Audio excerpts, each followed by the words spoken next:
स्थितिज ऊर्जा पर अगला क्वेश्चन है। तो देखो, एक 6 kg की वस्तु 5 सेंटीमीटर की ऊंचाई से गिरती है, तो वस्तु की स्थितिज ऊर्जा में परिवर्तन ज्ञात करो। ठीक है, 6 kg की वस्तु यानी वस्तु का द्रव्यमान दे रखा 6 किलोग्राम, 5 सेंटीमीटर, सॉरी ये 5 मीटर आएगा, इसमें मीटर है, 5 मीटर की ऊंचाई से गिरती है, तो वस्तु की स्थितिज ऊर्जा में परिवर्तन ज्ञात करो। तो वस्तु का द्रव्यमान दे रखा है 6 किलोग्राम, विस्थापन है यानी ऊंचाई है वो दे रखी है 5 मीटर, गुरुत्वीय त्वरण है वो होता है 10 मीटर प्रति सेकेंड स्क्वायर, जी का मान। ठीक है, ये हो गया एम, विस्थापन एस या एच। तो गुरुत्व स्थितिज ऊर्जा में परिवर्तन ज्ञात करना है, तो स्थितिज ऊर्जा का सूत्र होता है ईपी या स्थितिज ऊर्जा बराबर एम जी एच, एम 6 गुना जी का मान 10 और एच हो गया 5। तो इनको सीधे ही गुणा करना है, 10 को 6 से 60, 60 को 5 से गुणा किया तो 300 जूल, ये अपना आंसर आ जाएगा। ठीक है, सीधा सा सिंपल सा प्रश्न है कि 6 किलोग्राम की वस्तु को 5 मीटर की ऊंचाई से गिरती है, तो वस्तु में स्थितिज ऊर्जा में परिवर्तन ज्ञात करो। ठीक है, जो अपना ये चैप्टर है 11th, इस चैप्टर में से जो क्वेश्चन आते हैं 5 नंबर के वो न्यूमेरिकल से ही आते हैं। ज़्यादातर क्वेश्चन किससे आते हैं? न्यूमेरिकल से ही। तो ये न्यूमेरिकल से क्वेश्चन है ना, इनको अच्छे से तैयार करना है सभी को। अगला जो टॉपिक है वो है सरल लोलक की स्थितिज ऊर्जा। सरल लोलक की स्थितिज ऊर्जा। आप देखो सरल लोलक होता क्या है पहले तो वो समझ लो। ठीक है, जैसे आपने घड़ी देखी हुई है, पुरानी घड़ी आती है जो इनमें पेंडुलम लगा रहता है, जो एक स्थिति से दाएं और बाएं की ओर घूमता हुआ रहता है। ठीक है, उसको बोलते हैं सरल लोलक। ठीक है, तो उसकी स्थितिज ऊर्जा है वो किस प्रकार ज्ञात होती है? देखो, जब एक सरल लोलक को उसकी साम्य अवस्था से एक ओर विस्थापित किया जाता है तो उसका गुरुत्वीय केंद्र ऊपर उठ जाता है।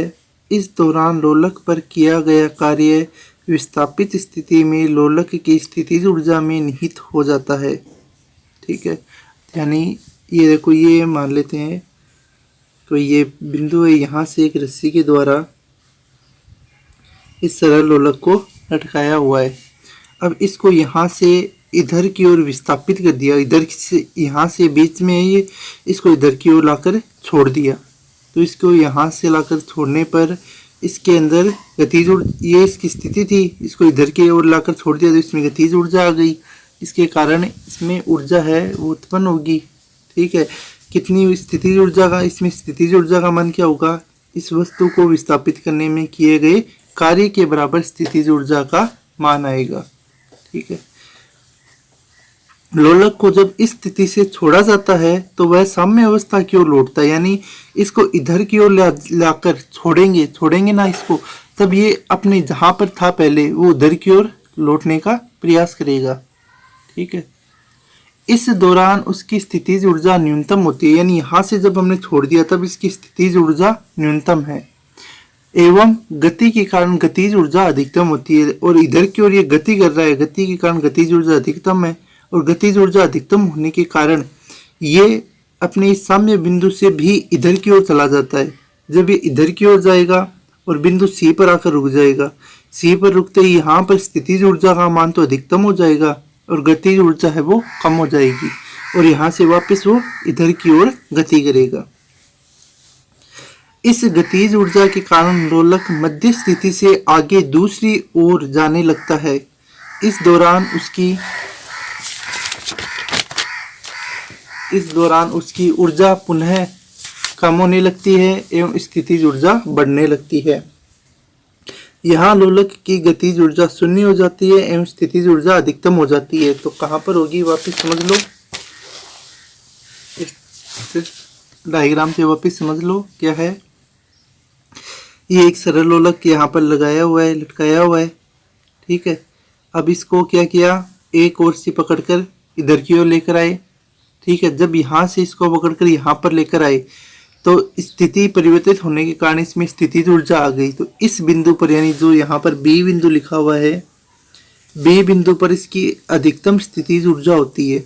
जब यहाँ से इसको छोड़ेंगे तो स्थितिज ऊर्जा में तो कमी आएगी, लेकिन इसमें कौन सी ऊर्जा आ जाएगी? गतिज ऊर्जा, क्योंकि ये वापस इधर की ओर जाने का गतिज ऊर्जा आएगी। तो गतिज ऊर्जा के कारण ये साम्य बिंदु से भी इधर की ओर चला जाएगा, और जब ये इधर की ओर जाएगा तो आप जब ये सी बिंदु पर पहुंचेगा तो इस बिंदु पर इसकी गतिज ऊर्जा तो शून्य हो जाएगी, और वापस स्थितिज ऊर्जा का मान है वो बढ़ जाएगा। ठीक है, फिर यहाँ से वापस वो इधर की ओर गमन करेगा। तो ये डायग्राम के अंदर ये समझा रखा है। अब ये साम्य अवस्था है, ये अधिकतम स्थितिज ऊर्जा है, इसके बीच के कोण को थीटा बोलते हैं। ये सरल लोलक की लंबाई दे रखी है, ये लंबाई है एल, और साम्य अवस्था और अधिकतम स्थितिज ऊर्जा है, इसके बीच की दूरी है वो दे रखी है एक्स। इसकी दूरी, बीच की दूरी क्या मान ली? एक्स।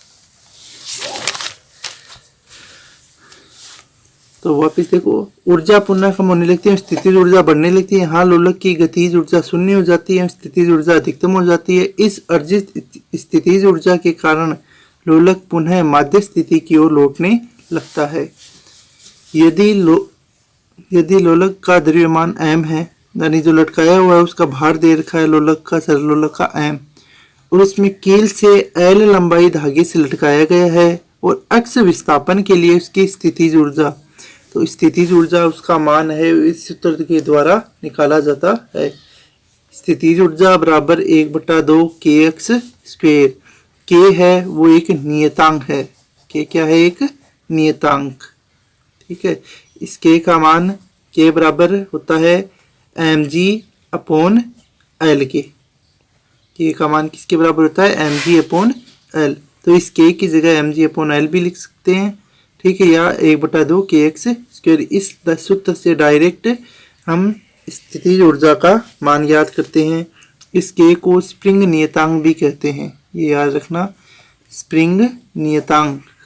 ठीक है, इसके ऊपर एग्जाम में न्यूमेरिकल क्वेश्चन आता है जिसके अंदर या तो स्प्रिंग नियतांक k का मान पूछा जाता है कि कितना आएगा, या फिर इसका मान दे देते हैं, अक्ष का मान पूछते हैं, या स्थितिज ऊर्जा का मान पूछते हैं।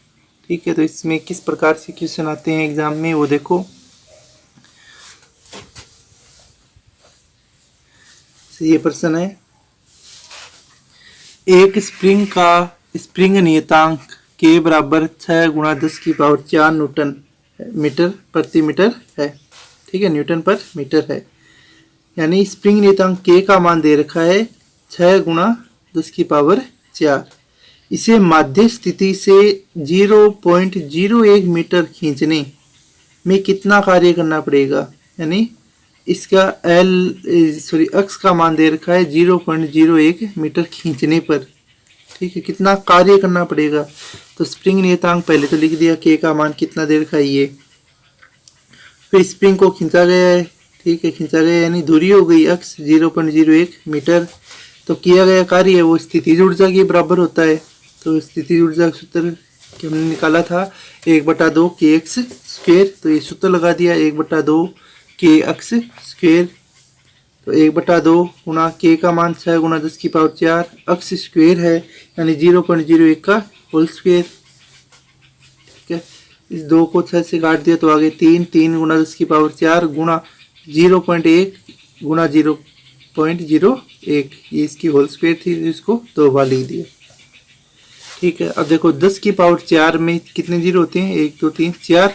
अब इन दोनों को आपस में गुणा करेंगे तो 2 2 4 संख्या आ जाएंगी, यानी पॉइंट के बाद 1 2 3 और 1 4 संख्या आ गई। तो 4 जीरो के बाद में ये है, यानी इन 4 जीरो से ये चारों कैंसिल हो जाएंगे। ठीक, कैसे होंगे समझो, इस पॉइंट को उठाएंगे तो कितने 4 जीरो आ जाएंगे नीचे, और इन चारों से ये 4 कैंसिल हो जाएंगे और ये क्या हो जाएगा? 1 बच जाएगा, यानी 3 × 1। 3 × 1 कितना आएगा? 3 जूल आंसर। 3 जूल क्या आ जाएगा? उत्तर आ जाएगा। तो ये क्वेश्चन है, वापस समझ लो एक बार इसको। एक स्प्रिंग नियतांक है वो दे रखा है 6 × 10⁴ न्यूटन प्रति मीटर। माध्य स्थिति से 0.01 मीटर खींचने में कितना कार्य करना पड़ेगा। पहले लिख लिया स्प्रिंग का नियतांक, फिर स्प्रिंग को खींचा गया यानी दूरी लिख दी x, फिर किया गया कार्य वो स्थितिज ऊर्जा के बराबर होगा। तो इसका सूत्र है वो होता है 1/2 kx²। सूत्र में मान रखा 1/2 गुणा k का मान 6 × 10⁴ x² यानी 0.01 का होल स्क्वायर।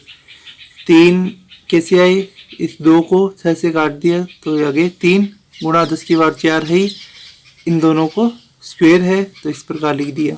अब आगे 3 × 10⁴ को इस प्रकार भी लिख सकते हैं। और ये देखो यहाँ से इनको आपस में गुणा किया तो ये आ गए इतने, ठीक है। यहाँ से भी हम सरल कर सकते हैं। यहाँ से कैसे सरल करेंगे, 2 0 है तो बट्टा 100 लगा देंगे। यहाँ पर भी पॉइंट के बाद में 2 संख्या है, सॉरी पॉइंट के बाद में 2 संख्या है तो बट्टे में 100, इधर भी पॉइंट हटाएंगे तो बट्टे में 100।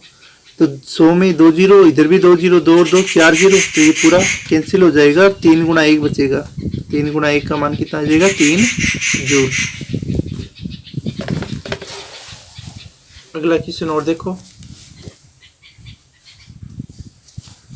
एक स्प्रिंग का नियतांक 4 × 10⁻³ न्यूटन प्रति मीटर है। इस स्प्रिंग को 0.04 मीटर संपीड़ित करने में कितना कार्य करना पड़ेगा। तो